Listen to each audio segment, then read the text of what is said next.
The company that got famous by making fake images of people just built a machine to look inside a real one. By the end of this, I'll tell you whether the Midjourney whole body ultrasound is the future of medicine or just the world's most expensive spa day. And stick with me because even I wasn't sure of the answer. I'm a neurosurgeon. I use ultrasound every single day and I read CT and MRI scans for a living. So when somebody claims that they built a whole body scanner that rivals MRI, I got excited. Let's start with the physics of it because physics is a lot like a honey badger. Doesn't care about a lot of things and it certainly doesn't care about marketing. So sound waves of an ultrasound, they can't travel through air or bone, and your body's actually filled with a lot of that stuff. Bone wraps around your heart, your lungs, and your brain. And gas fills your lungs and your gut. So the most important stuff to look at, the stuff that you actually care about, it's going to be the hardest to see with ultrasound. And that's not something that software can fix down the road. That's just physics. Midjourney's own founder has admitted that the AI isn't doing the actual imaging yet. They're just labeling the outputs. And the ultrasound technology is actually licensed from somebody else. Now the part that actually annoys me. They say the cost is approaching zero. But that number, it ignores just about everything that makes medical imaging really expensive. The multi-billion-dollar hardware build-out that hasn't even started yet.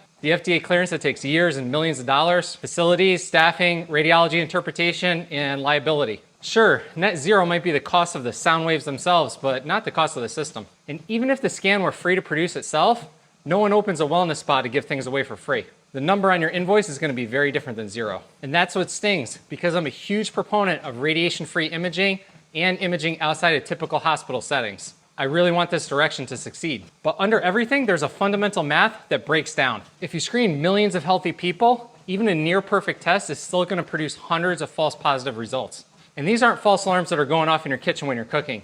These are alarms about cancer. Do that across a dozen organ systems, and you're going to get something that lights up in just about everybody. We see this with whole body MRI. Those aren't early catches. They're harmless findings that pull people into more scans, biopsies, specialist visits, and anxiety. And the claim that, oh, you get to follow somebody over time and track changes, well, that doesn't solve any problem. Imaging only sees disease when it's big enough to show up. By then, for many cancers, many of these early windows will be closed. Here's my verdict. This is not the hospital-free diagnostic test of the future. Not yet. At best, right now, it's a body composition tool that's dressed up in cancer detection language. It's a wellness gadget with an incoming spa launch date and zero clinical evidence behind it. A real diagnostic version is many years away and many clinical studies away. Remember, more testing isn't always better testing. And there's a lot of people out there trying to sell you health, but what they're doing is selling you a test that leads you down a rabbit hole.